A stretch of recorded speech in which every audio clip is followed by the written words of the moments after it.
Brunei.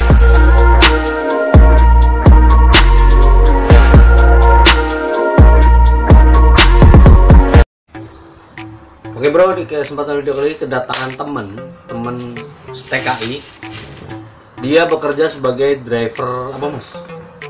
Driver lori. Driver lori. Kau ya kenalkan namanya dulu. Masuk ke suara. Masuk. Kenalkan dulu namanya siapa? Darmawan. Asal Pontianak. Namanya Darmawan. Asal udah lama mas jadi TKI. Lumayan juga. Berapa kontrak? Sudah 3 kontrak mau habis sudah ini. 3 kontrak mau habis, jadi 6 tahun ya. Mau 6 tahun lah. Oh ya begini, kita akan ulik pekerjaan seorang driver lori di Brunei kayak gimana, biar ini untuk pandangan teman-teman yang dari rumah mau ke sini, misalkan nanti udah bisa buka. Jadi antara supir pribadi, supir lori mungkin beda ya mas ya? Beda. Oh ya. Beda. Ceritakan pengalamannya mas, dari jam kerja sampai waktunya, terus kerjanya lorinya, lori yang kayak gimana, terus kelas SIM-nya atau lesson memandunya atau SIM-nya kelas berapa? Kita mulai dari Kerjanya dulu. Dari waktu masuk kerja sampai selesai kerja. Nah jadi kalau di Brunei Darussalam itu kerja minimal ya 12 jam ya. Kalau yang di company 12 jadi, jam. Kalau pagi itu masuk jam 8. Jam 8 pagi masuk. Jam 8 masuk, kemudian sore itu selesai habis kerja itu jam 6. Oh, jadi jam 8 pagi sampai jam 6. Jam 8 pagi sampai jam 6 sore. Untuk rehatnya ada jam rehat? Nah, kalau jam rehat itu ya nggak tentu. Jadi dari kan pagi prepare dulu. Prepare sebelum kita kirim kan barang disiapkan terlebih dahulu, disiapkan barang yang akan dikirim, disiapkan, di packing, terus dinaikkan ke lori. Nah kalau sudah baru rehat, ya nggak sampai berjam-jam lah rehatnya. Jadi cukup rehat untuk makan, mandi, siap-siap kan, mandi, makan, sholat gitu ya, ya seperti itu. Jadi waktunya 12 jam. Jadi waktunya rehat. 12 jam, totalnya 12 jam ya. Oke, dan apa lagi tadi? SIM kelasnya kalau di Indonesia kan ada SIM mobil, SIM A, terus B1 paling dasar A lah. Paling dasar A untuk yang mobil ya. Kalau motor kan C. Kalau mobil A sampai B1, B2, B1 polos sama B1 umum ya. Iya. B1, B2, B1 umum, B1 B1 polos, B1 umum sama B2 umum kan? Iya. Nah, kalau di Brunei untuk bawa lori itu sendiri pakai, kalau di Brunei apa di itu kan lori kan bukan yang besar ya, itu yang jumlah roda itu 6 2 belakang 2 4 sama depan 2 6. Jadi masih pakai kelas 3. Kelas 3, jadi masih dia ngukurnya bukan dari ini ya, bukan dari roda, tapi dari jumlah muatan. Jadi harus di bawah 3000 kilo kali. Nanti kita cek lah di lorinya, jadi ukurannya berapa. Untuk lebih jelasnya nanti ada kayak di lori tertulis ya, untuk bebannya. Untuk jumlah berat kendaraan, terus berat muatan, terus berat semuanya berapa, total keseluruhan ya. Oh berarti semakin besar lori dan semakin besar muatan, semakin tinggi kelasnya gitu? Iya, semakin tinggi kelas. Kalau di Indonesia kan cuman pakai B2 umum aja, bawa bus, bawa apa lagi yang kontainer itu udah bebas gitu kan. Yang penting punya B2 umum itu udah mentok kan seperti itu. Kalau di sini mungkin kalau untuk macam kontainer itu harus kelas 5.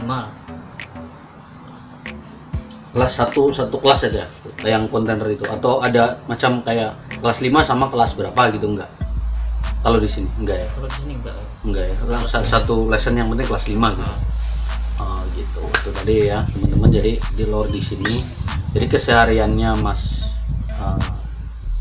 Darmawan ini, Mas Dharma, dia kerja 12 jam sebagai supir lori dan rehat ya itu antar makan itu, dan kelas lessonnya pakai kelas 3 ya Mas? Kelas 3. Kelas 3 atau sama dengan kelas atau SIM A sama SIM ya? A. Itu bisa di Indos ya? Tapi kalau di Indonesia mungkin kalau SIM A itu mungkin enggak dapat. Enggak dapat ya. Nggak dapat. Mas B1 lah gitu ya. B1. B1. Jadi setingkat B1 lah gitu ya. Berarti 3 kontrak ya? Mau 3 kontrak. Iya. Ceritakan pengalaman gini, maksudnya berpikiran untuk ke Brunei itu sama apa itu dari di Pontianak atau tempat Mas sendiri asalnya sudah driver terus ke sini driver lagi atau mencoba-coba keberuntungan? Kalau asalnya sih di rumah itu ya istilahnya kita datang ke Brunei itu ya memang belum bisa apa-apa. Oh, berarti memang karena apa namanya? Kebutuhan. Karena karena ya perlu keberanian juga lah. Intinya karena kita kan datang ke Brunei. Terus di interview sama bos, kamu bisa bawa ini kendaraan ini bisa atau enggak?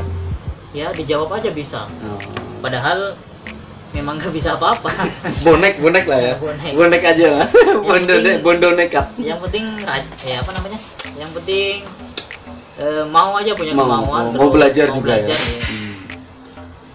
Jadi kalau nggak seperti itu ya sampai sekarang ya nggak bisa bawa lori, tetap jadi kernet. Jadi memang nggak punya basic driver dari rumah Mas ke Brunei itu memang awalnya gitu. Awalnya ya kita pengenalan lah ada belajar pengenalan dari setir, kemudian mainkan gas. Tapi yang namanya mau parkir kendaraan ataupun mau bawa di jalan umum itu belum pernah ada pengalaman.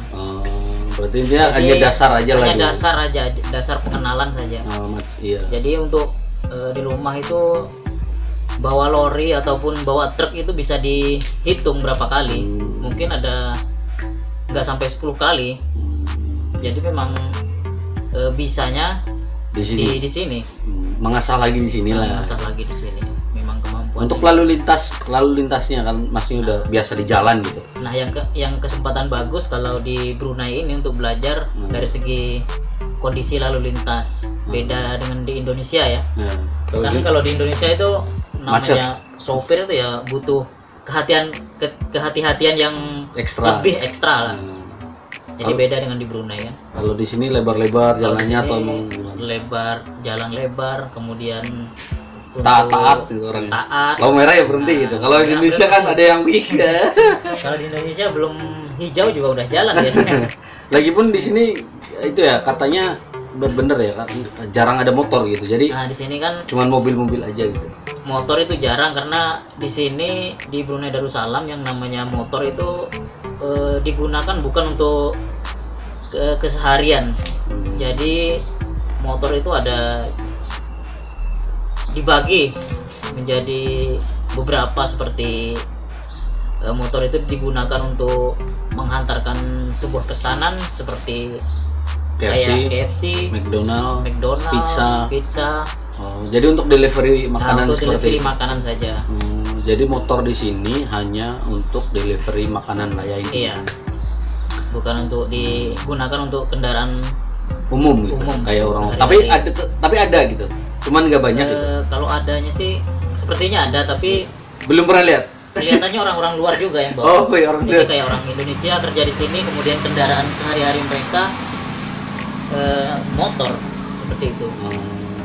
Tapi kalau orang Brunei mungkin hanya dipakai untuk ke masjid gitu, ke kedai. Enggak, dia kan biasanya pakai motor itu kan kayak motor-motor besar.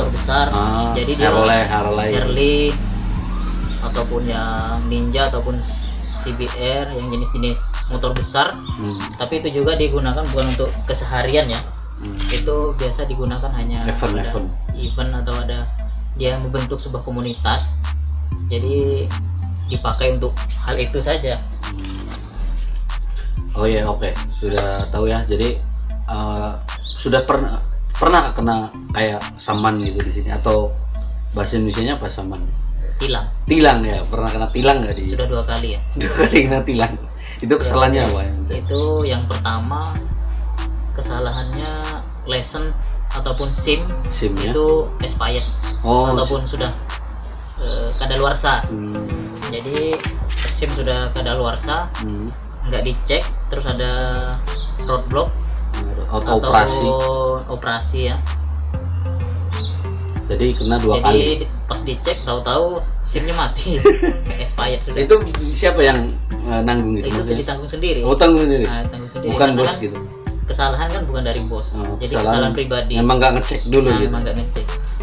Untuk biaya ini mas, kan kita misalkan nih ke Brunei kita ada SIM dari rumah. Nah, Untuk biar ditukar ke SIM Brunei biayanya gitu kira-kira sampai berapa?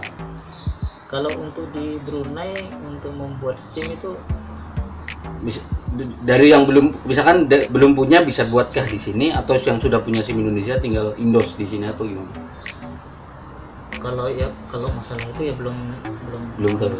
Kalau masnya dari Indonesia ada SIM lah. ada. Cuman di sini di indos. Nah, ini. Berapa itu di indos? Itu dulu tahun 2015 ya. Tahun 2015. 2015 dulu 30 ringgit Untuk 1 tahun. untuk 1 tahun. Jadi 30 ringgit untuk 1 tahun. Berarti nyambungnya sama 30 atau Nyambungnya 20.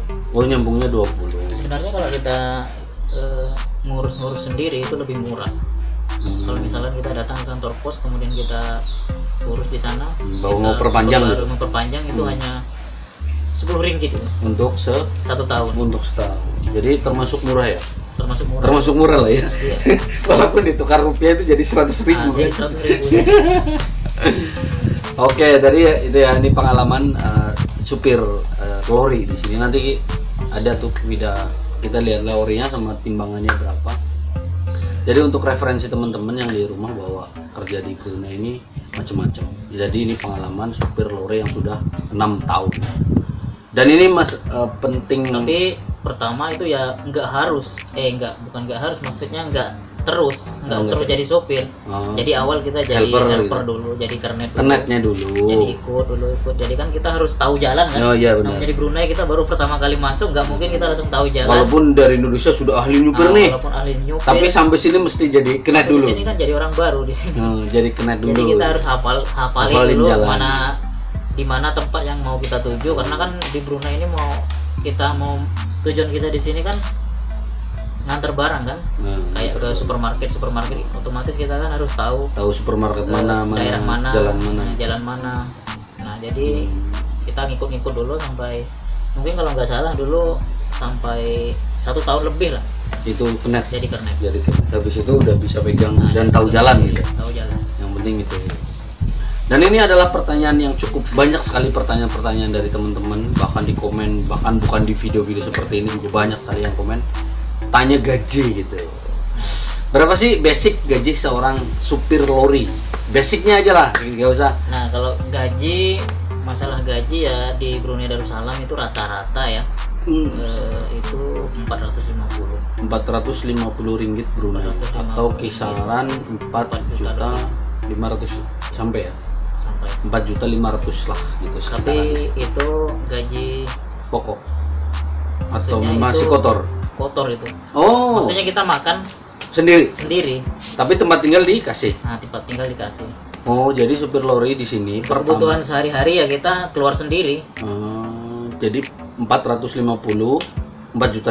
Nah, Tempat tinggal ditanggung bos. tempat tinggal ditanggung. Cuman makan sama yang lain-lain lah. Nah, sama yang lain kebutuhan Hari-hari kayak sabun apa itu sendiri tanggung. Internet, kebutuhan internet ini paling berat di Brunei Darussalam. Iya katanya memang begitu ya. Jadi di Brunei katanya internet paling mahal gitu. Internet paling mahal. Entah itu ya nggak nyebut Ya, produk lah gitu. Namanya di sini kan yang bagian apa namanya yang kayak ke internet ini kan semua yang ngurus kan orang luar. Jadi wajar lah. Wajar mahal. Mahal. Ya karena harus uang. bayar orang. Bayar karyawan itu. Bayar karyawan. Nah, jadi kisaran seperti itu teman-teman. Jadi gajinya untuk basic supir lori di sini adalah $450 atau sekitaran 4,5 juta. Dan makan sendiri itu masih kotor ya, 4,5 juta. Jadi untuk teman-teman yang mau ke sini, kalau misalkan di Indonesia sudah gaji 3,5, mendingan di Indonesia aja. Iya. Iya kan? Udah bisa ketemu keluarga. Kita misalkan gaji di sini 4,5 juta kan, 4,5 juta, tapi kan kalau di sini kita nggak bisa ngatur keuangan kita Ya, keluar. makan. Ya namanya kita juga apalagi yang Jauh. anak-anak muda kan suka berkumpul, suka berteman, jalan sana sini, Jajan. biasa. Jajan bakso, jajan apa gitu. Jadi kalau masalah gaji mau besar mau enggak itu bukan ukuran ya. Iya. Jadi tergantung kita gimana kita mengatur keuangan kita. Jadi bisa menghandle ya. Jadi bisa menghandle, jadi bisa mau kebutuhan kita sedikit, kita bisa menyimpan lebih banyak. Kalau kita mau lebih banyak mengeluarkan uang, jadi kita simpanan itu ya resikonya lebih sedikit ya, seperti itu. Jadi itu ya teman. Jadi ini adalah untuk pandangan teman-teman yang di rumah yang bertanya, banyak sekali juga yang bertanya tentang basic supir di sini. Bahkan ada juga yang ngomong supir pribadi, cuman aku belum nemu itu teman yang supir pribadi yang aku bisa interview, mungkin lain kali insya Allah kalau ketemu nanti ada interview supir pribadi di sini kesehariannya ada gimana. Oh ya, dan masalah cuti Mas, masalah cuti, apakah Masnya ada cutinya gitu per bulan sekali atau gimana itu hitungan cutinya gitu? Ada cutinya atau enggak? Cuti Atau untuk di Brunei ya. cuti untuk balik di ke Indonesia. Ya, cuti Nah, untuk cuti di Brunei Darussalam itu ya beda-beda. Jadi beda tempat. Kalau aku setiap hari Minggu cuti. Memang dari company itu setiap hari Minggu. Iya, setiap hari Minggu cuti. Jadi ada cutinya 1 minggu sekali, tapi kerjanya 12 jam. Kerjanya 12 jam. Oke, mungkin itu aja ngobrol-ngobrol dengan Mas Darmawan, dan dia juga punya channel ya. Channelnya apa Mas? Dharma Ramadan Official. Dharma Ramadan Official. Nanti linknya aku taruh di deskripsi untuk yang mau mengenal Dharma atau mau bertanya-tanya tentang pekerjaan sebagai driver lori. Silakan langsung kunjungi YouTube-nya di Dharma Ramadan Official. Nanti linknya ada di bawah atau nanti di bawah sini ada tulisannya di sini. Gitu ya. Oke, terima kasih untuk Mas Dharma atas waktunya. Mudah-mudahan kita bisa bertemu lagi dan bisa membuat konten lagi bersama, video-video apa lagi tentang TKI Brunei Darussalam. Ya udah, thank you for watching. Mudah-mudahan video ini bermanfaat. Sampai ketemu di video-video selanjutnya. Salam bong apa? Orang apa? Orang apa?